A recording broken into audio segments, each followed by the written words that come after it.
Ayun, mapagpalang morning sa inyong lahat. Andito tayo ulit sa bayan ng Umingan, Pangasinan. Meron tayong tinitingnan dito na 20 hectares. So, 203,000 square meter.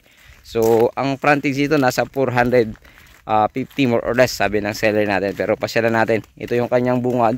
Kung makikita nyo, maraming tanim na talisay, tapos buko. May mga tanim ding mangga. Nasa 100 more or less to yung mangga na tanim nila. At mula dyan sa part na dyan. So puntahan natin yung frontage para makita ninyo. So napakaganda ng property na ito kasi napakalapit lang niya sa mismong Barangay Cemented Road. Tsaka may kuryente na, may bahay pa to. So kasama bahay. So ito yung frontage. Ayan, pa ganun, pabalik po siya doon. Pero unahin natin dito para makita po ninyo. So ganyan yung property para makita po ninyo yung bungad niya. Ayan, napakagandang property. May bahay po doon. Siyempre kasali yung bahay. Tingnan natin mamaya kung ano po yung mga kasali din sa bahay. So tong property nakabakod siya ng barbed wire, no kuya? Barbed wire. So ganyan kalalaki yung mangga, ayan. Ganyan pa rin kalalaki. Pero siyempre ano po ito? Kumbaga napakaganda rin ng property na ito. Malapit siya sa ginagawang ano na yun kuya, yung resort, no?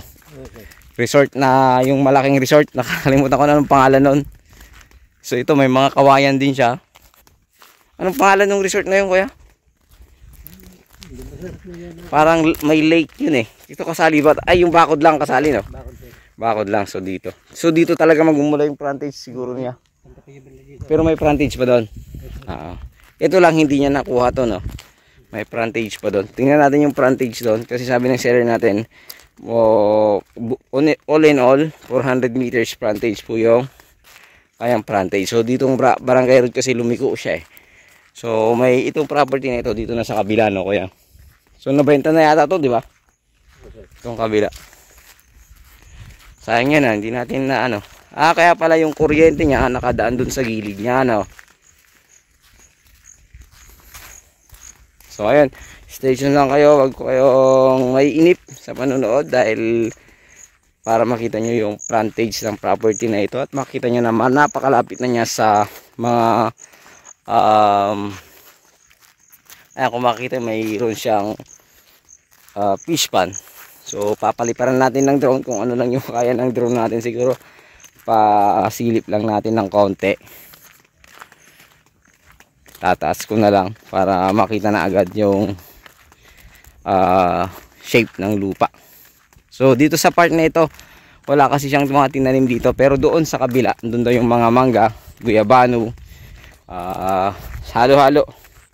Kung ano daw yung nabuhay, yun yung tanim ng property. So hanggang dito ba kaya yung frontage? Hanggang doon pa, sa taas. Sa taas pa, no? Sa may isang palok. Layo pa pala ng frontage ito, no? So may overlooking din siya rito, pero hindi siya dito nagtayo ng kwan. Ito na yung bako niya, hanggang dito lang. Ayan, so maliit lang yung frontage niya rito sa park na ito. So doon siguro yung mahaba doon sa kabila. So ayan, makikita mo yung bako na yan, nagganon lang siya. So yung may-ari dyan, baka hindi nakasali yan, no? Kasi may kuryente, nakita ko. Yung bahay, hindi nakasali. Kasali yung bahay. Sige, tanongin na lang natin mamaya. So tara, balikan natin dun sa dulo. So makikita nyo dito, ayan, ganyan siya. Isang fish pan, hanggang dun pa sa may mga saging, ayan. So tara, balikan natin dun. So ayan, ito yung simula ng frontage dito. Dun sa kabila, medyo konti lang yung frontage doon. So dito yung napakalapad na frontage. Hanggang dun po yan sa pinaglikuhan namin kanina. So papaliparan ko na lang ng drone kasi napakahaba po nito, sa at least nasa 400 meters more or less yung frontage ng property. So ayan, ito yung bungad ng property. Tapos pag ganyan po dyan, doon. Ayan. So yung kubo dun kuya, hindi kasali yan, no? Kasali yan yung kubo. Tanungin na lang natin sa seller. So ayan, dito yung fish pan niya na napakalaki. Ayan, napakalaking fish pan, kung makikita nyo. Tapos hanggang dun pa. So itong property nila, hindi nila masyadong natataniman kasi hindi, wala silang hilig daw sa pagtatanim. Pero meron mga silang tanim ng mga fruit bearing trees, mga buko, Ayan, may mga talisay din. So may mga manggang may mga, ewan ko kung ano to. Ano ba to? Langka ba yan, kuya? Hindi, no? Ano kayang tanim yan? Ano kayang prutas yung mga yan, no? Ayan. Parang yung nakaupo sa parang kasoy. So ito yung bungad ng property, tas yung bahay papasok na po siya. So marami siyang buko dito sa harap. Pero dito lang part yung may buko. May mga langka din siya. Yung iba buhay, yung iba namatay. So last summer kasi medyo may guava din yata to, no sir? Parang mayroon din siyang bayabas. Ay, hindi siya apple. Hindi siya guava. Sir, yung kubo doon, kasali doon? Kasama yun. Kasali. O, sige sir. Kasali yung kubo po doon. So hanggang doon pala yung. So may bakod naman yata tong property nila, no sir? Naman, pero Barbar. Dumapan. At least parang mapaliparan ko sir makikita. So may marami siyang bulig, no sir? Bulig, milina, kawayan na bayog ata yan. Bayog. Sir, pwede nating pasukin sa loob, sir? Pwede. Sige, sir. Itong bahay nyo, sir, ilang kwarto nito? May 4. 4 bedrooms. Dalawang malaki, dalawang maliit. Dalawang malaki tsaka dalawang maliit. So yung bahay po kasi nakabakod siya. So may mga siniguelas din akong nakikita. So miracle fruit. So yung buko ito, mga buko din. So parang ito yung magandang dilim. Ito ang talisay. Itong bahay naman, lang siya, bungalow pero napakalapad nung property niya. Ayan. So may bodega pa yata sir, no? Bodega pa. So ito. Ano to sir, yung mga anong kasali dito sa mga maiwan dito, yung sa bahay. May maiwang gamit. Yung mga talim siyempre yung assault, matanggal lahat yung gamit. Yung mga gamit lang, no sir. Bahay lang yung matitira. So may mga duhat. Ayan, duhat. Marami siyang tanim na mulberry. Yung dalawan na to. Ito yung katimon na Katimon na mangga. Pero to yung laboratory process. Laboratory process. Meron siyang bunga, no? Dalawang puno yan na nakagano. Parang parang pinagsama. Oo, dalawang puno. So katimon tsaka kwanto. Bunga ng bunga yan. Dire-diretso sir. Okay. Mas mga kalamansi dito, kalamansi. Yun sir, katimon din yan. Ganun din. Katulad nito, dalawa. Iba yung ibang variety ito sa mangga rito. Ibang lasa, iba. Yan yata yung matamis sir, kahit hindi pa hinog, no?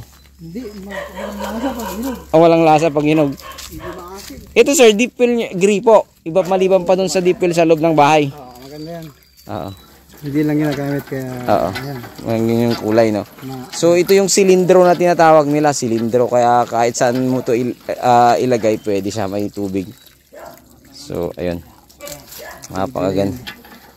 So yung summer yan sir, hindi naman nawalan. Ganyan pa rin. Ganyan pa rin. May mga seedlings pala kayo dito, no sir? Sampalok, mga kan. Yung CR mo dun sir, mulberry, no? Mulberry yan. Yung CR mo dun sir, ilan ang CR sa loob? May akasya. Sa labas. Sa master bedroom. Isa sa master bedroom. Isa sa master bedroom. Tapos meron din sa likod na nakikita. Bali 3. Pang bisita yung Tara pasiran natin tong mga mangga. So yan, bodega, napakaluwang. So ito yung mga tanim, may bayabas pero hindi siya guwapo, may mga kalamansi. Ito yung mga guyabano. Tapos ano yan sir, kasoy? Kasoy, may kasoy. So may mga saging din. So dito sa part na to nililinis naman, no sir? Yan, to? Kaimito. Kaimito, ayan, kaimito. May milina, avocado. Tapos dito na sa part na ito yung maluwang na property. Diyan yung maluwang na frontage, no sir? Ditong part, no, yung maluwang. So may talahib na yun, dun yung kampang. Yun sir, na doon. Tama ba? May puno na yun sa likod ng talahib. Ah. Doon yung pinaka-corner. Yung lumikong ganun sir, doon eksakto. Tapos pababang ganyan yan. Yung makikita mong may damo-damo na yan na naputol na kasi yung mga ano eh, Apo. bakod niya. At least ito 20 hectares no sir. 203,000 square meter. 3,000. May mga namatay din palang mangga no. Ito yung parang apple mango yun. Apple mango to. So kasoy. So ulitin ko 20 hectares to, bali 203,000. So mayroon siyang mountain view. So may mga dito hindi na kayo nagpapatanim sir no. Hindi. Sa ngayon hindi. Hindi na. Pero maraming natatanim. Maraming rice land daw to eh, sabi nung kasama natin na nandun sa baba. So ayan, yung mga mangga. Dito rin pala nakakalat yung ibang mangga na sir. Medyo namatay lang yung iba. Pero parang nabubuhay pa to eh. May isang malaki pa doon. Buhay pa ito. Anuhan lang ng dumbo. Doon makikita kasi doon sa likod. Sa likod sir. Yung sa loob ng bahay sir, meron na siyang tiles saka bubida. Wala pa. Ano pa lang yan. Magpapakisami pa. Papakisami. Wala pang kisame sir. Wala pa. Wala pang tiles. Wala pa. At least alam ng mga buyer natin. So ito 30 million. So sila sir ang bahala sa capital gain tax saka mga ibang tax na babayaran. So sa transfer sagot na ng buyer po 'yon kasi sagot naman po ng buyer. So pag-usapan niyo ni sir kung paano, siyempre depende po sa magiging transaction po ninyo. Ano yan sir? Pinapahukay niyo sir. Malalim na ba yan? So yun, pinapahukay daw nila sir. May lamang ginto. Pero siguro nakulang sa budget na. So ito yung CR sa likod.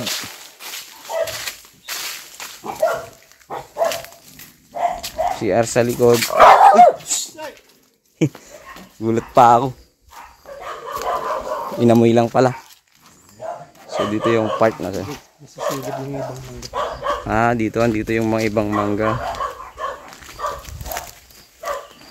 So gaano nakalalim yung butas nun sir? Namatay yung iba no? 8 meters na. Ay 8 meters. Medyo mababa pa no? May naba na sir. Mabas na nga. Pinasampulan namin sa ano. Meron lang. Opo. Ayan. Maraming minerals. Hanggang dun pa ba sir? Sa may mga kahoy dun sa taas. Yan yung boundary. Yun yung boundary. So maraming minerals pala dito. Marami to. Pinahanahan ko to. Pina-detect. So bakit mo binibenta na sir? Ito sir baka may bubida na to. May aircon na eh. No? Wala pang bubida talaga. Di sumisingaw yung aircon mo sir. Hindi naman ginagamit. Hindi na ginagamit. Malamig dito. Oo, sabagay. Sir, so, ayun, ito yung bahay nila, sir.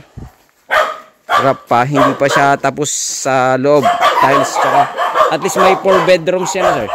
4 bedrooms, 2 CR sa loob, isa tsaka isa sa master bedroom. So, may isa pang CR dito. So, mayroon silang electric pump na water. So, wala tayong problema. So, ayun. At sana magustuhan nyo ito dito sa bayan ng Umingan, Pangasinan. At pakitalagan po ako sa aking numero at sa aking Facebook account. Maraming salamat po. God bless you.